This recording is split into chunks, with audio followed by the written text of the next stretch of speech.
Hello, 93 everybody. I hope you are doing well this evening. All my Facebook friends, loves, new friends, and old. I want to talk about some magic tonight. I'm gonna see if I can get a couple people to tune in here real quick.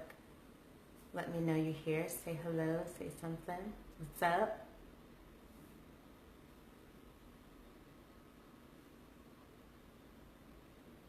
Today was an amazing storm that I drove through, and the rainbow was amazing. I swear the rainbow, like the end of it was in my car. I'm not even kidding. It totally was in my car. It was so cool. But yeah, it was flooded. It was crazy. So, but it was a good storm. I loved it. Hi, Erica. All right, we're going to talk about some magic tonight because I have received many messages, private messages about being interested in magic, being interested in left-hand path, spiritual ascension, dark side, if you will.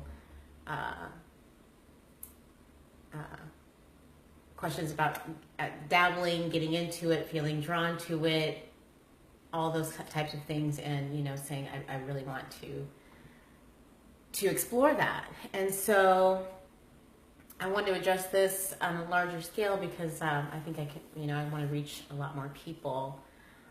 So I hope everybody that's been asking is tuning in right now. So with that, when you are going into magic, the first thing you need to ask yourself is why. Why do you want to do it? Do you want to do what you see on movies or on TV? Do you want to cast spells? What is it that you actually want out of magic? Why do you want to do it? That's the first question that needs to be answered. And most people don't know. They have no idea. And that's kind of a progress to figuring out why you want to do that. And it's a lifestyle. It is not something to be dabbled in. And the reason I say that is because dabbling for me, during a magical practice, a lifestyle, is a disrespect. It's not something that is dabbled in. It is something that is a lifestyle that is respected, that is earned, and that is fought for, and it's earned. So so when people come to me and they say, I'm feeling drawn, there's something going on, I'm really drawn to what you do, really drawn to, I see you practice left-hand path, kind of the dark whatever, and I feel drawn to that. And so that right there is a small initial awakening for you. There's a certain spark that's just like, oh, I'm resonating with this. Something feels cool, or maybe it's just intriguing. Maybe that's just it. Maybe it just looks really cool, but there's something that is sparking an interest in you. And for some, it is the beginning of their awakening. And that's one of the most important parts right there, is that initial awakening. And I'm going to give you my experience, because going into a lifestyle of magic is not just like, oh, that sounds really cool. I think, I'm resonating with that. When I knew that I was to become a master magician, it was a shift of my consciousness. It was a shift in everything that I wanted. It was the only thing that existed in my life. Nothing else mattered. And that's the only way that it can be for you to enter and get the respect from the magical realm. It has to be something that you desire more than life itself, because it will give you life itself, but you have to desire it. And, you know, sometimes we're like, oh, you can help me, you can help me. You know, some people may think, oh, I can cast a spell to ignite that fire within me. And it has to be ignited before you can even jump in, because you're jumping into a very huge unknown and you can't care.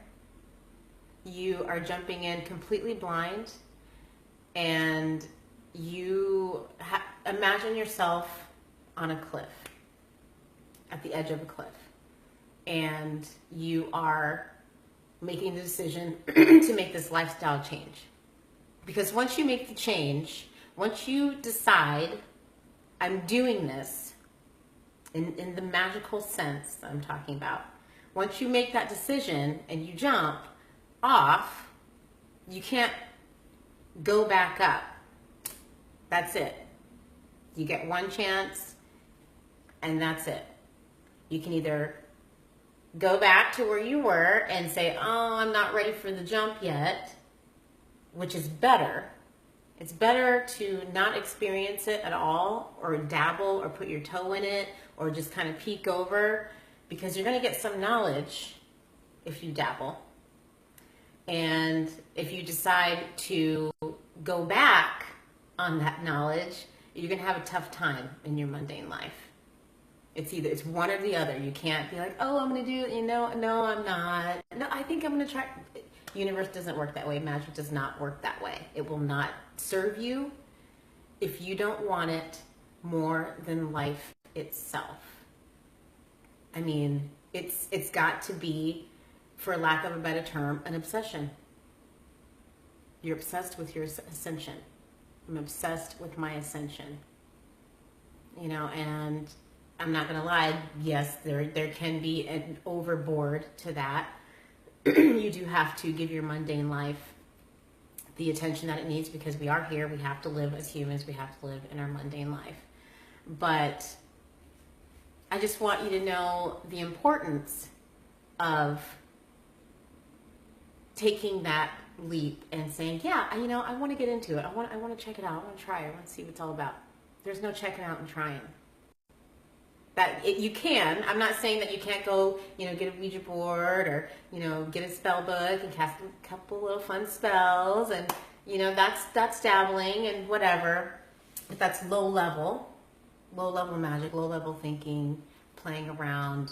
You know, you're not going to get much out of that. Maybe a couple little things that you know, want and desire, and they may work, they may not. But that's just, I'm not saying it's bad. I'm just saying it's a lower level of magic. Dabbling is.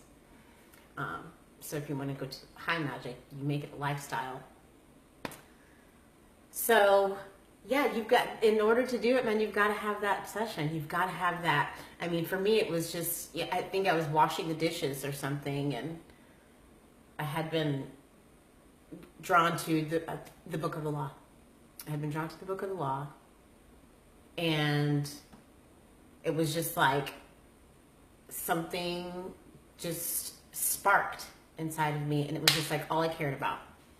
It was like full force, all I cared about. I didn't care if I fell to the ground. I didn't care if I rose up. I didn't care if I shapeshifted. I didn't care. I just knew that this path is exactly where I'm supposed to be, exactly what I'm supposed to be doing, and I need more of it. It wasn't like I need this to make my life better. It was like, this is making my life better already. I don't even know what it is yet, but I know that it's deep inside my core, and I have to acknowledge what this is. Regardless of whatever happens, I have to explore this deep fire within me. And then if you have that much fire and that much desire, then you can survive. Because you're going to have to be strong to survive the journey to magical ascension. There's some amazing points where you're just feeling your godhood, and, you know, you're just like magicking it up all day. And then there's times where your face is on the fucking floor and you feel like shit, and you know, you got to figure it out. You got to use what's inside to get it going, you know. And there's the test. Like the abyss is what you got to face. You know, you guys see a lot of the good parts and the happiness and the sexiness of magic, but once you jump off, man, that's it. That is the final thing. Say goodbye to your old life forever. Forever. And if you decide to go back after you jump, your old life is going to still be changed. It'll still be changed. You probably won't like it anymore. Now you got the fear of going over, and you already fucked up the other part because you already made the decision. So now everything's fucked up on this side. Now you're gonna be thinking about it. I wish I would have did. Then the whole thing's fucked up. So it's better to not even do it. Don't even do it. If you're not 1000% sure that you are going to give your all to your magical ascension, regardless of what happens, then you're ready. If you have one tiny little iota of doubt, don't jump. Don't do it. It's a waste of your time. You probably will jack things up, trying to go back and forth, back and forth. So just don't do it.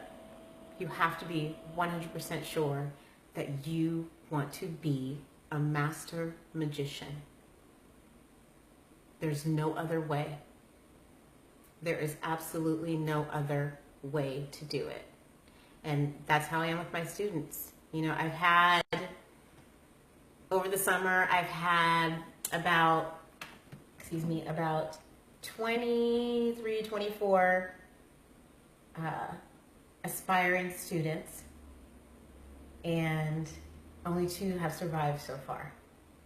Kudos to you guys. Jordan, India, you're doing great. Master Magicians in progress. Because it's hard, man. It is not easy. It is not easy mastering the art of magic and ascension and getting through it and finding out exactly who you are. That's what it is. I knew there was something in me that needed to come out, and that was exactly who I really am, which is, in the beginning, a very scary thing to realize you're about to see that. So that's the drive. It's just a straight connection. Straight connection. When you want it bad enough, it is a straight connection. And it's like you start a train, and then all of a sudden it's going by itself. It's moving by itself. Things are going, you know. So that's what I want to talk to you guys about, because I got a lot of that, a lot of those questions, a lot of those people. And you know what? Think about it. I'm not trying to scare you off or be like, you know, you're not ready. You might not be ready. I'm straight up, you know, if I don't feel like you're ready, then I'm going to tell you that you're not ready, or I'm just not the one to mentor you, because I don't want to waste your time. I don't want to waste my time. I don't want to waste your money. And, you know, that's just waste of energy. So, so that's why I'm really, I will ask question upon question upon question upon question until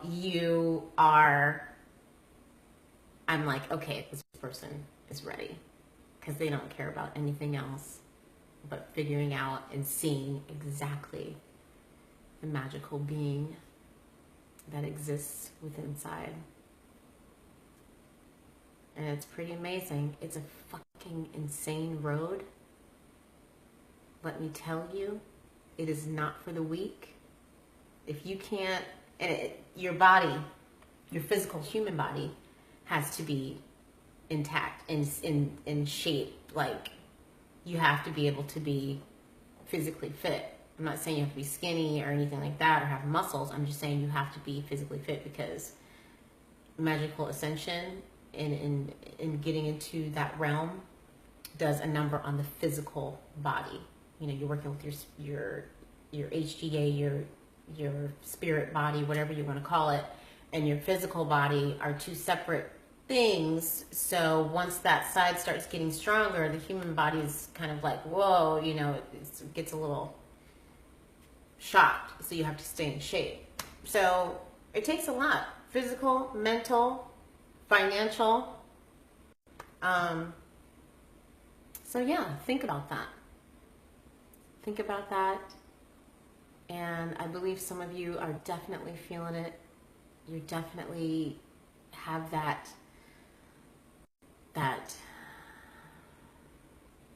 don't have words for it, but you might feel a little bit of fear because you're jumping into an unknown. But just have the courage to do it. You just have to have the courage to do it. And yeah. So I hope that's helped some of you guys. If you have any more questions, I'm here. I love you. And 93s, have a wonderful rest of your evening. And I'll talk to you guys soon. 93.